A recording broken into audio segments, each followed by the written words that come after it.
Amin.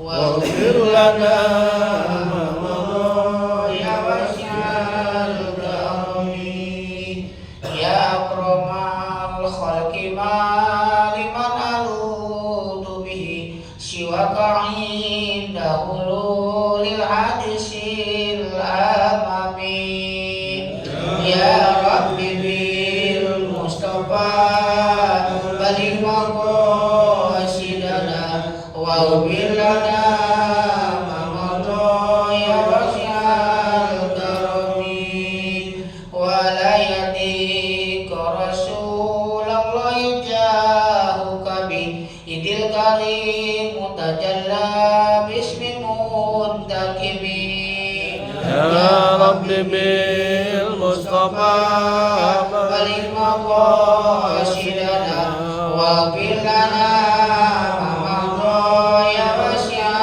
الكرم فإن من جودك دنيا وضرتها ومن علومك علم اللوح والقلم يا رب بالمصطفى بلغ مقاصدنا واغفر لنا ما مضى يا واسع الكرم يا نفس لا تقنطي من زلة عظمت إن الكبائر في الغفران كالأمم يا رب بالمصطفى بلغ مقاصدنا واغفر لنا ما مضى يا واسع الكرم اللهم صل وسلم وبارك عليه.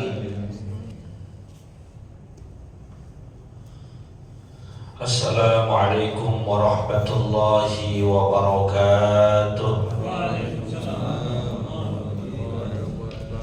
Bismillahirrahmanirrahim. Alhamdulillahi rabbil alamin. Allahumma salli wa sallim ala sayyidina Muhammadin wa ala alihi wa sahbihi ajma'in, amma ba'du. فإن أصدق الحديث كتاب الله وخير الهدي هدي سيدنا محمد صلى الله عليه وسلم وشر الأمور محدثاتها وكل محدثة بدعة وكل بدعة ضلالة وكل ضلالة في النار سبحانك لا علم لنا إلا ما علمتنا إنك أنت العليم الحكيم Rabbi shrah li sadri wa yassir li amri wahlul 'uqdatam min lisani yafqahu qawli amin.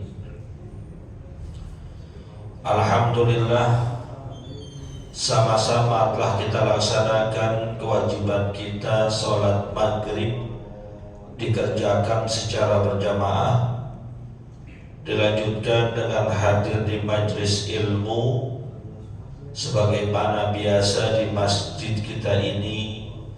Setiap ba'da maghrib malam Jumat ada kajian majlis ta'lim yang diisi secara bergantian oleh Kiai Haji Ahmad Dahlan Naim, Kiai Haji Ahmad Aswani Hamim, dan juga saya sendiri.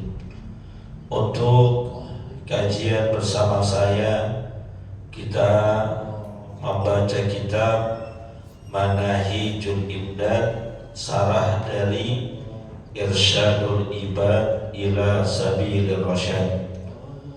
Untuk menambah keberkahan, kita awali dengan baca suratul Fatihah. Kita niatkan pahalanya sampaikan kepada pengarang kitab yang kita kaji, juga kepada orang-orang yang telah berjasa mewakafkan harta dan tanahnya untuk kepentingan masjid kita ini, pada orang-orang tua kita, kakek nenek kita, sanak famili, saudara, serta guru-guru kita yang telah meninggal dunia.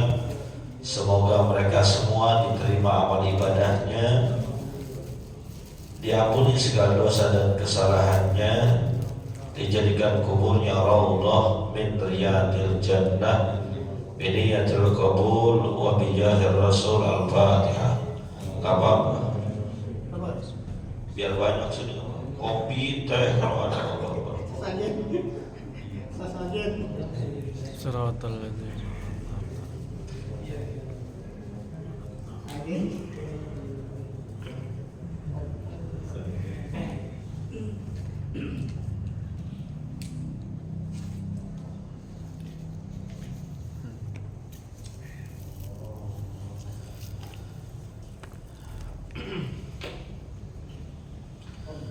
Melanjutkan bacaan kita. Bismillahirrahmanirrahim.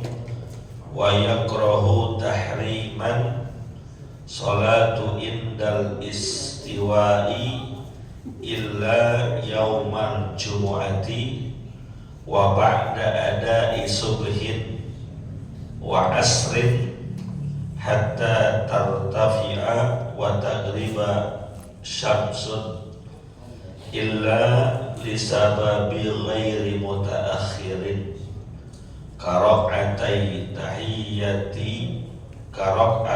tahiyyatin wa wudu'in wa kafaitatin lam yaksud takhiraha ilaiha. Wallahu a'lam. Masih dalam pembahasan tentang makruh yang kita laksanakan berkaitan dengan sholat. Makruh yang apabila kita lakukan berkaitan dengan sholat kita. Pengarang kitab ini mengatakan wa yakrahu tahriman, hukumnya makruh menjurus ke haram. Makruh itu ada makruh tahrim, ada makruh tanzih. Sama-sama tidak disukai oleh Allah Subhanahu wa ta'ala. Tapi kalau makruh tahrim itu kemakruhannya mendekati haram. Sementara kalau makruh tanzih, makruh yang levelnya di bawahnya. Para ulama sendiri berbeda pendapat mengenai macam-macam. Nah, pejabat kita datang, salam sehat ya. Habis melihat demo apa nih? Habis lihat demonstrasi apa di MPR? Oke. Para ulama berbeda pendapat mengenai klasifikasi amalan atau perbuatan yang kategori tahrim apa saja ataupun tanzih apa saja yang di luar sholat. Seperti misalnya makruh tanzih itu yang di luar sholat ya, makan makanan yang berbau menyengat ketika kita akan ketemu orang, berkumpul dengan orang banyak. Tanpa kita berusaha untuk mengurangi baunya. Contohnya misalnya makanan yang menyengat itu jengkol. Doyan gak jengkol? Pak Haji doyan gak jengkol? Jengkol doyan gak? Apalagi berat tuh. Bukan. Nikmat jengkol ya. Baunya nyengat kan? Banget nih. Dimakan nyengat, habis kita kencing juga nyengat.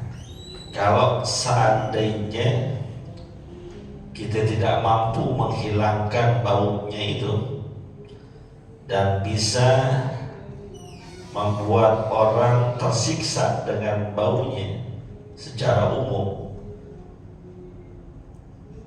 hati-hati juga, bisa makruh itu.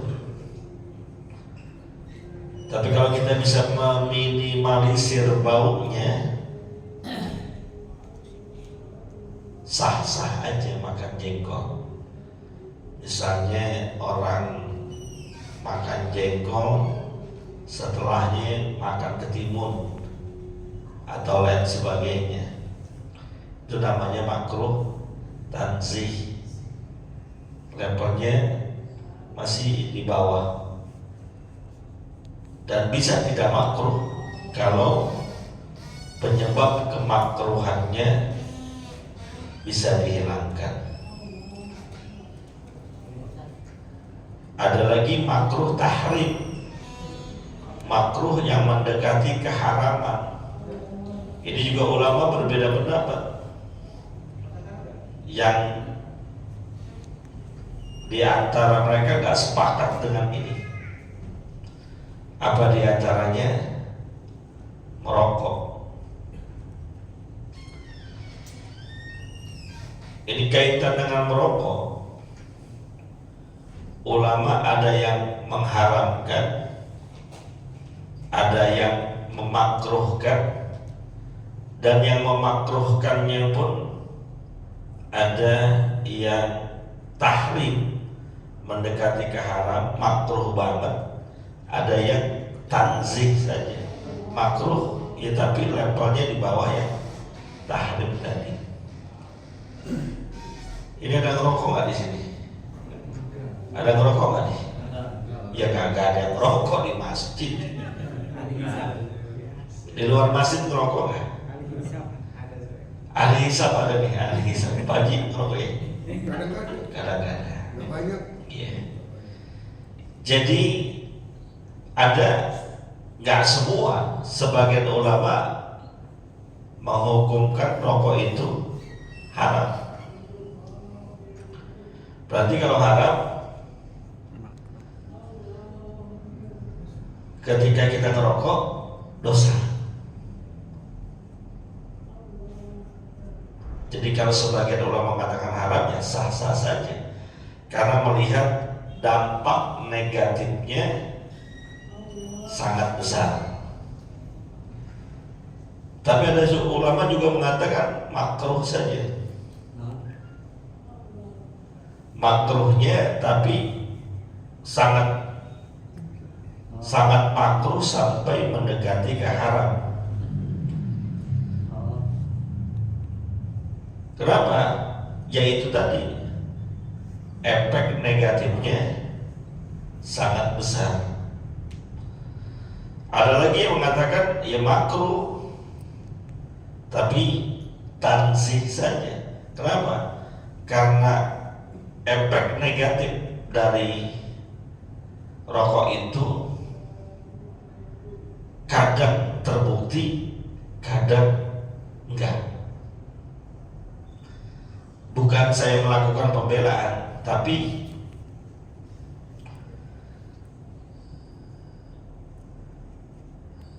efek negatifnya itu ada yang mengatakan rokok bisa membuat paru-paru rusak, penyakit ini dan itu. Ternyata dari kenyataan yang ada, banyak orang merokok umurnya panjang-panjang. Nah itu kenapa perbedaan pendapat. Dan gak usah kita betul-betulin. Kenapa? Karena secara spesifik dalil pengharaman rokok secara spesifik ya kita nggak ketemukan. Hukum rokok itu sifatnya ijtihadi. Kalau dia sifatnya ijtihadi, maka tergantung bagaimana ulama menyimpulkannya tentang rokok tersebut. Kalau yang sifatnya nas itu jelas, judi sifatnya nas, sepakat ulama judi itu haram, babi sifatnya nas, sepakat ulama babi itu haram kalau dimakan. Tapi yang sifatnya ijtihadi, pasti kita akan temukan banyak perbedaan pendapat di situ. Dan kita nggak usah kencang-kencangan. Kalau yang begitu tuh nggak usah kencang-kencangan. Masing-masing ulama memiliki hujahnya sendiri-sendiri, dan hujah itu masih bisa diterima dengan ketentuan beristinbat hukum. Kita kembali pembahasan yang terkategorikan makruh tahrim, diantaranya adalah sholat ketika matahari sedang berada di tengah-tengah kita. Tengari bolong kata orang Betawi, jentet. Matahari pas di tengah-tengah sehingga bayangan suatu benda itu nggak lebih, nggak kurang, pas. Kalau kita diri, bayangan kita injak sendiri. Itu namanya istiwa. Ketika sejurusan matahari, ini makruh. Berdasarkan hadis, dalil dari Nabi kita Muhammad SAW, bukan saja sholat, tapi juga menguburkan proses pemakaman ketika sedang matahari berada di atas kepala kita, tengari bolong, itu dimakruhkan. Banyak sebabnya. Maka posisi kayak gitu tuh diperluas lagi oleh ulama.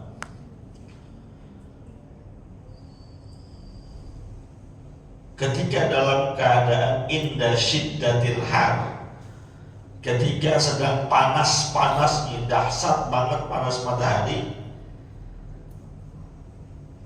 atau termasuk badan kita lagi panas-panasnya, jangan langsung sholat.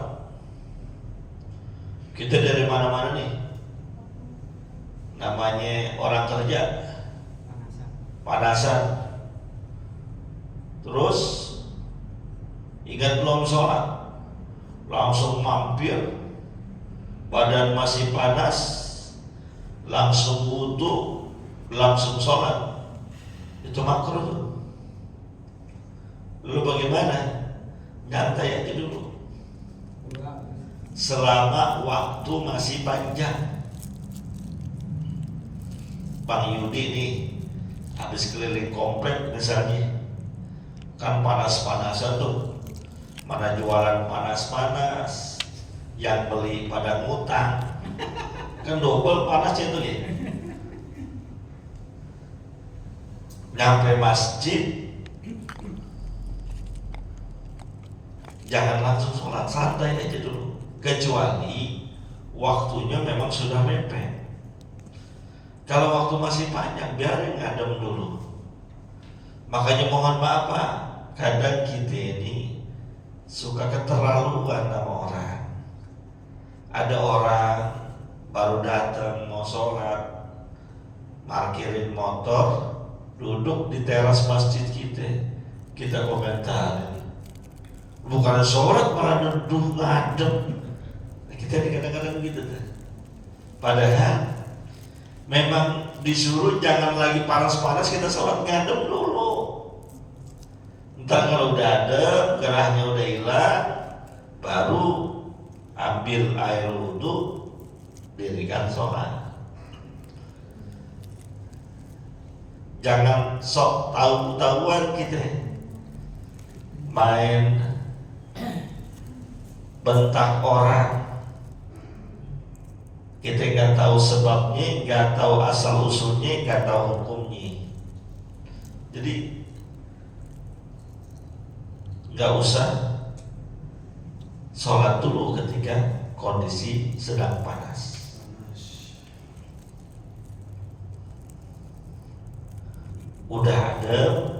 baru sholat.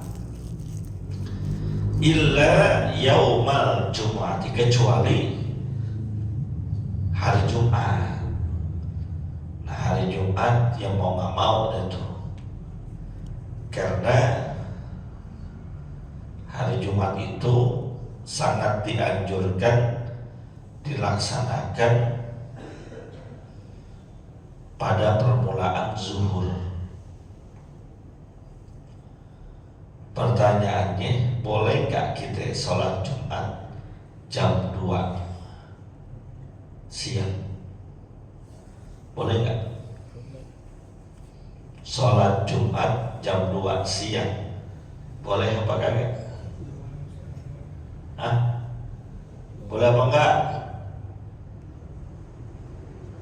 Pak, sholat Jumat jam 2 siang boleh apa enggak? Nggak boleh. Alasannya apa? Nggak ada temannya.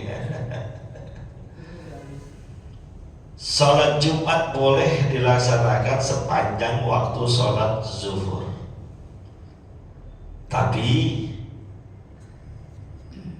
di tempat ataupun di daerah yang satu desa, satu wilayah banyak terdapat masjid yang melaksanakan sholat Jumat, maka resikonya yang paling belakang ngejalanin sholat Jumatnya, resiko tidak diterima Jumatnya.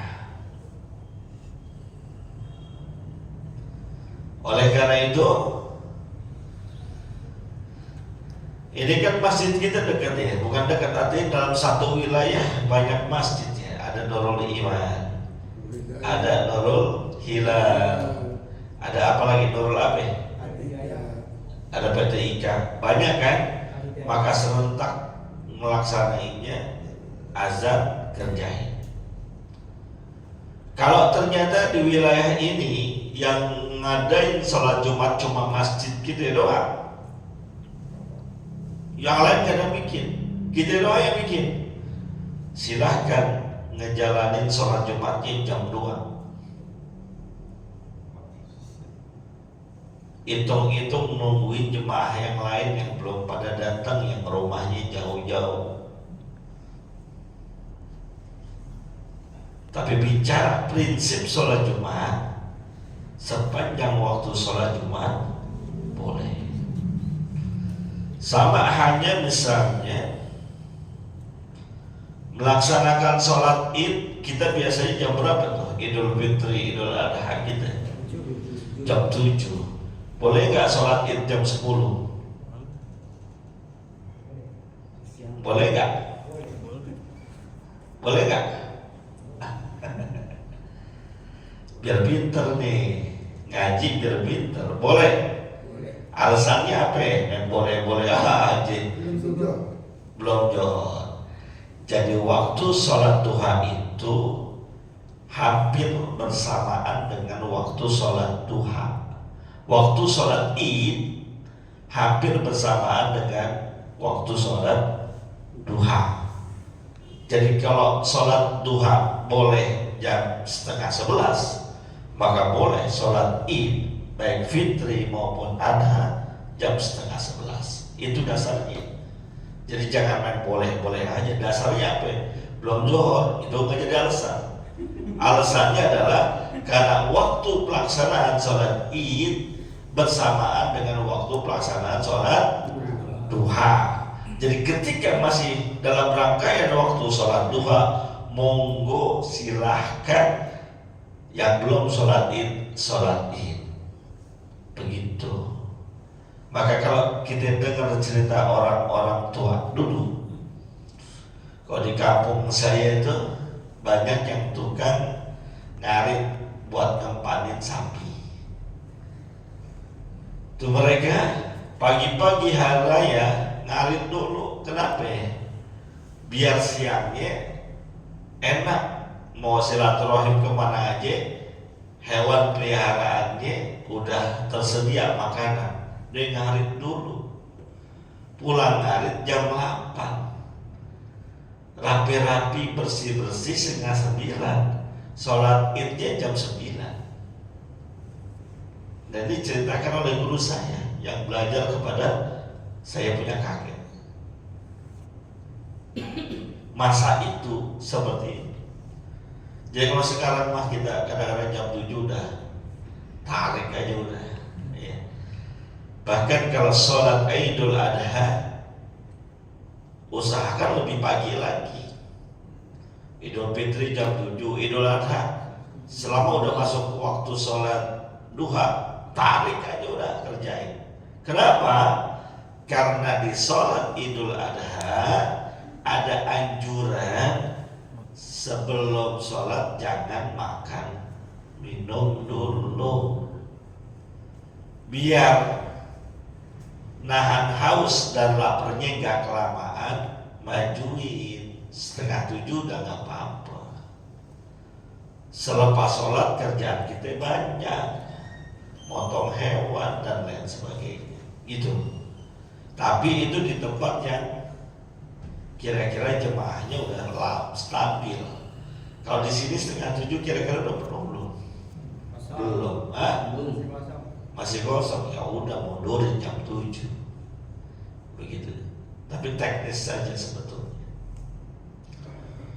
Wa ba'da ada'i sub'in wa asrin, dan makruh tahrim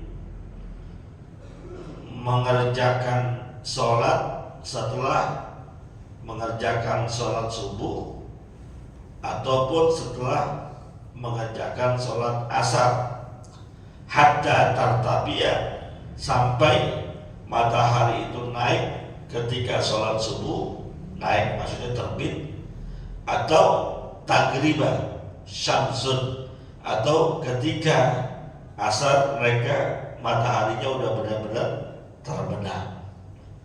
Jadi habis subuh, habis asar nggak usah sholat lagi.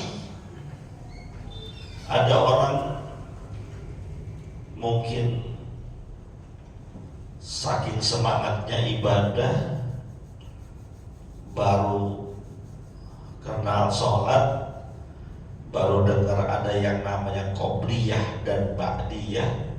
Qobliyah itu sunat sebelum pelaksanaan sholat wajib, ba'diyah adalah sholat sunat setelah sholat wajib. Habis subuh, habis asar dia sholat sunnah. Saya sering temukan itu. Kadang saya tanya, saya samperin, Pak, sholat apa? Sholat sunnah. Kita jelaskan bahwa setelah asar ataupun setelah subuh tidak ada sholat sunnah yang mengiringinya, yang rawatib, kecuali, nah ini adanya, illa kecuali bisa babin ghairi mutaakhir,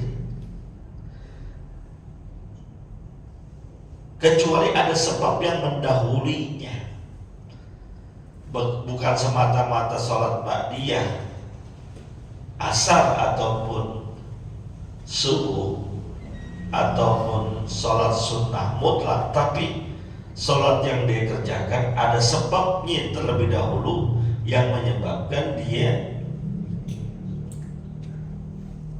menerima sunnah sholat.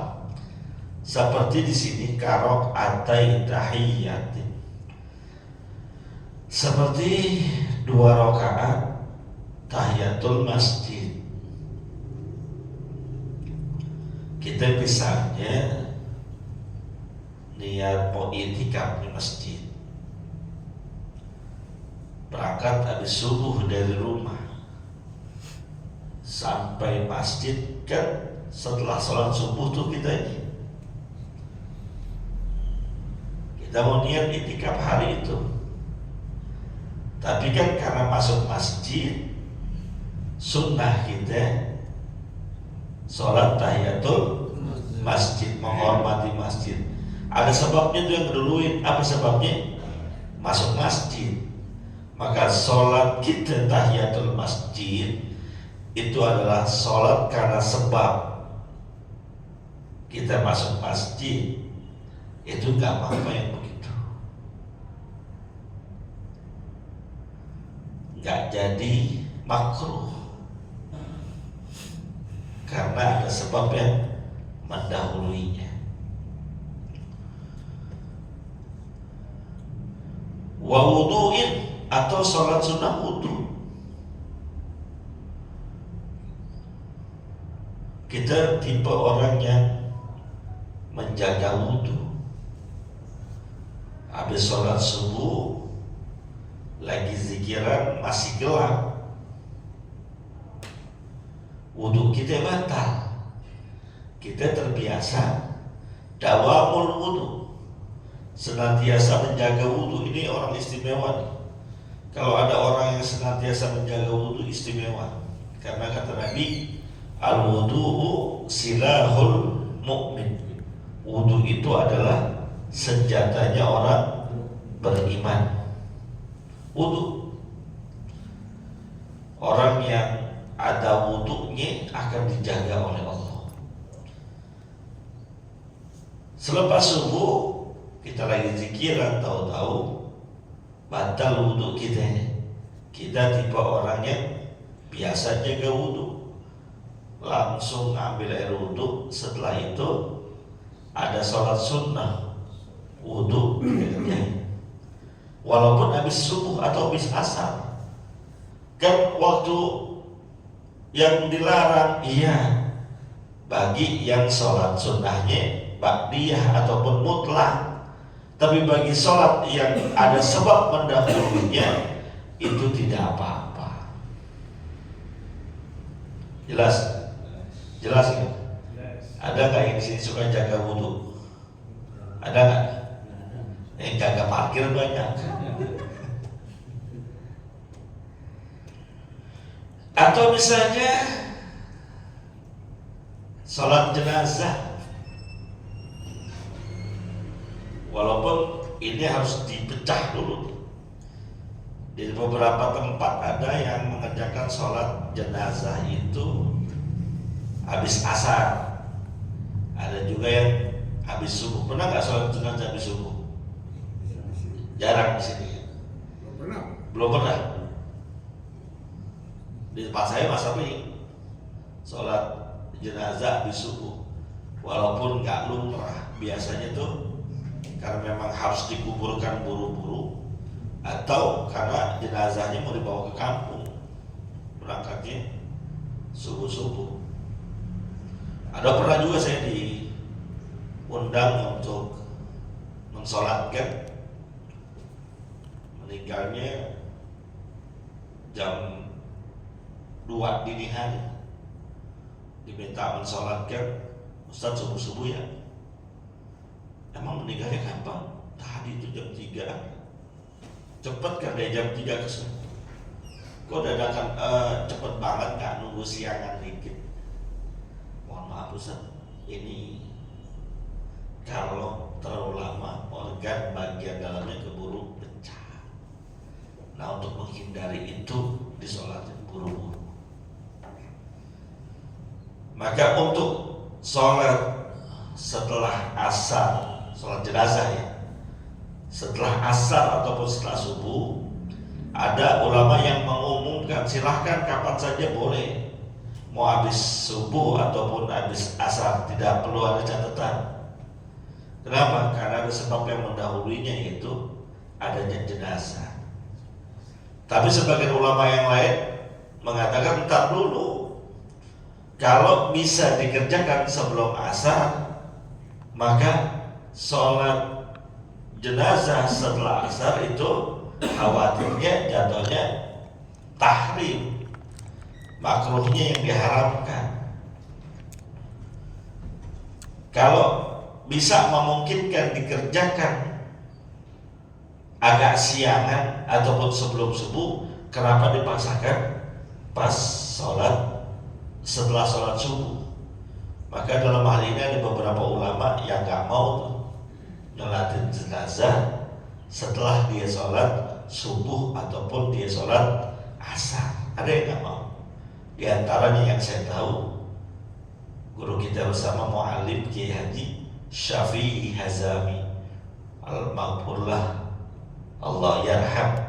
Beliau termasuk orang yang tidak mau mensolatkan jenazah setelah sholat subuh ataupun sholat asar, karena bisa dilaksanakan sebelum asar, kenapa ditunda sampai setelah asar, kayak gitu.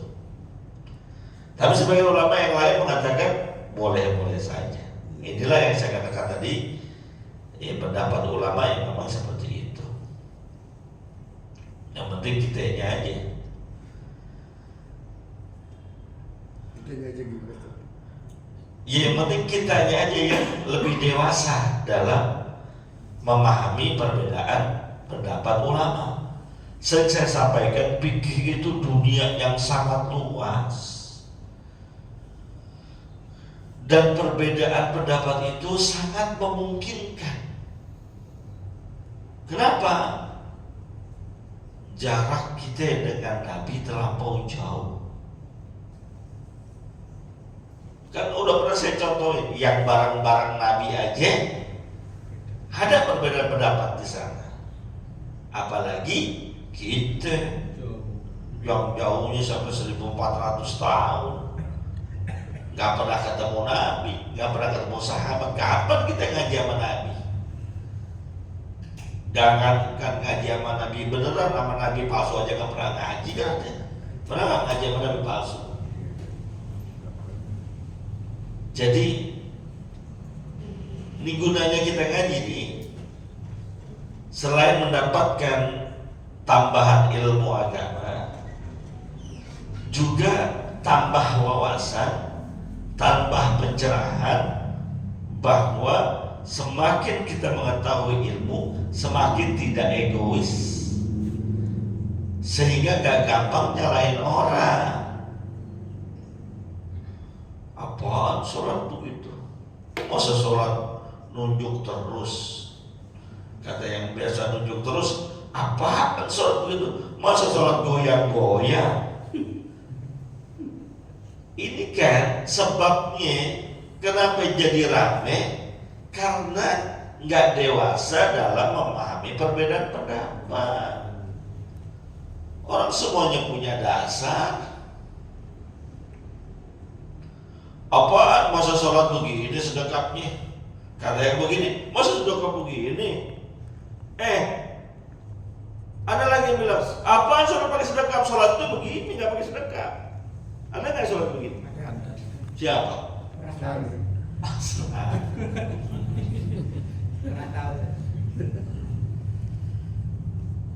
Pengikut pendapat mazhab Imam Malik itu sholatnya nggak pakai sedekah, diulur tangannya. Jadi kalau yang begini berantem, yang begini bagaimana? Allahu Akbar begini tangannya, menjulur ke bawah.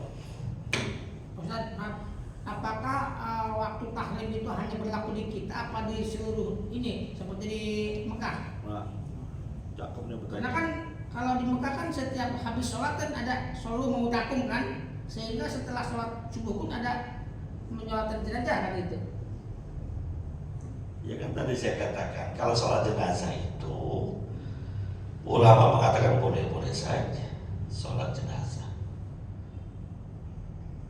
Jangankan di Masjidil Haram, di Masjid Nabawi, di kita kalau ada yang melaksanakan sholat jenazah habis subuh, habis asar, pendapat yang pertama mengatakan nggak apa-apa, silahkan saja, karena ada sebab kedatangan jenazah.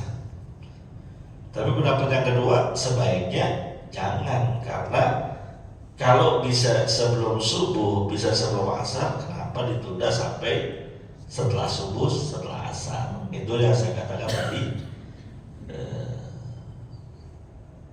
perbedaan ulama. Apakah berlaku di semua negara? Iya berlaku. Tapi kalau ada sebab yang mendahuluinya, jadi tidak apa-apa. Bukan hanya sekedar sholat jenazah. Habis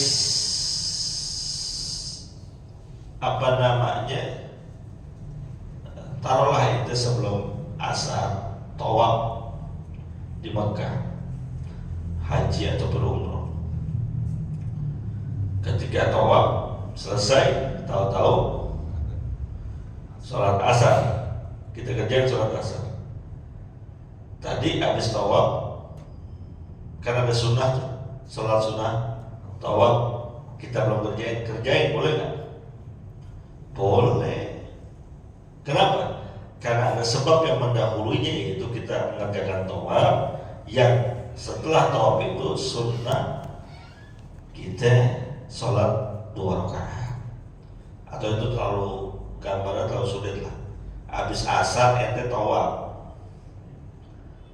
selepas 7 kali sebelum sa'i, ini untuk kaitan ibadah haji ataupun umroh, sebelum sa'i sholat dulu 2 rakaat.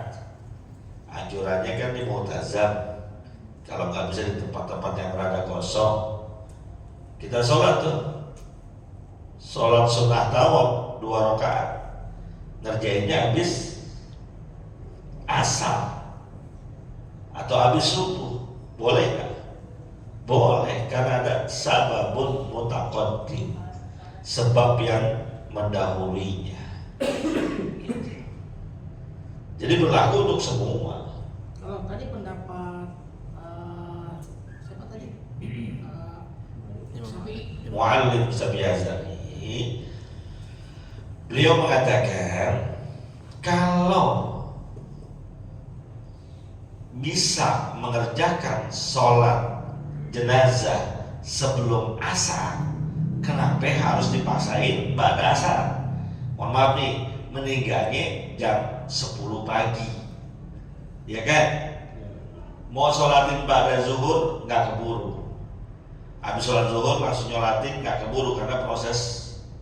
Tapi nyolatin jam 2 bisa nggak?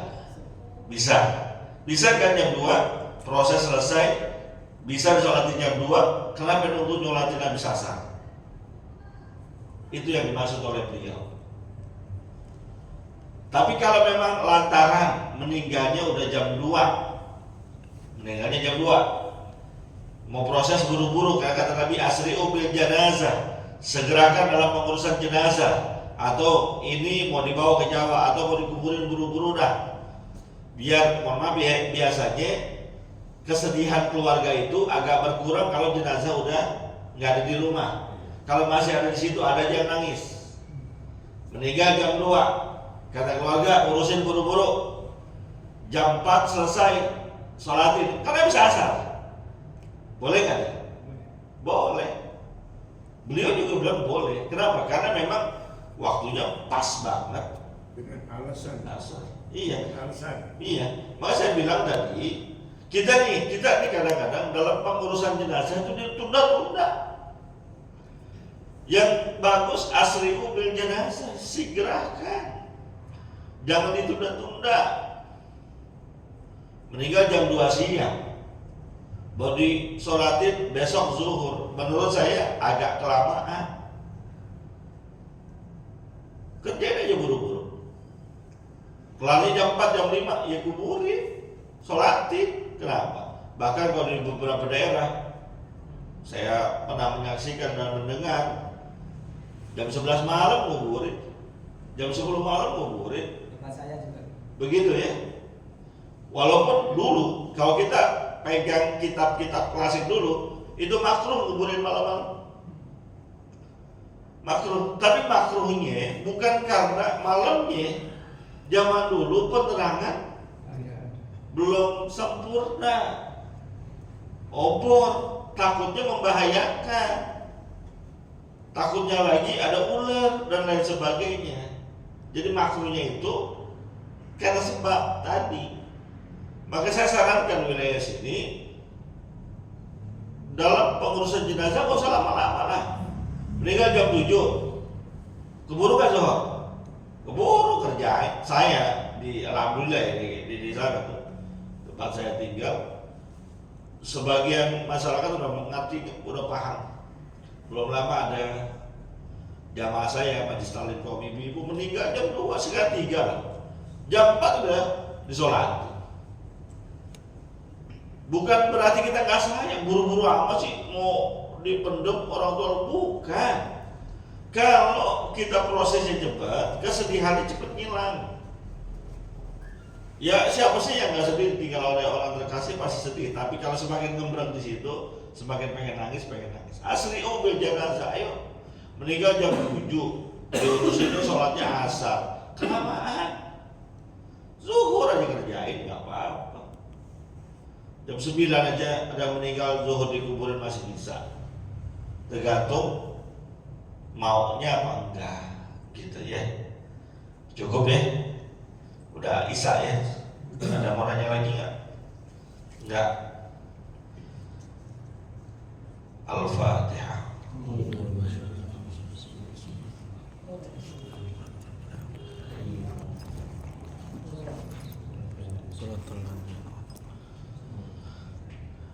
Assalamualaikum warahmatullahi la ilaha illa huwal hayyul qayyum wa atubu ilaihi. Bismillahirrahmanirrahim. Alhamdulillahirabbil alamin. Allahumma shalli wa sallim ala sayyidina Muhammad wa ala ali sayyidina Muhammad wa ma'in ala dzikrika wa syukrika wa husni ibadatik. Allahumma ighfir lana wa liwalidina warhamna warhamhum kama rabbawna shighara.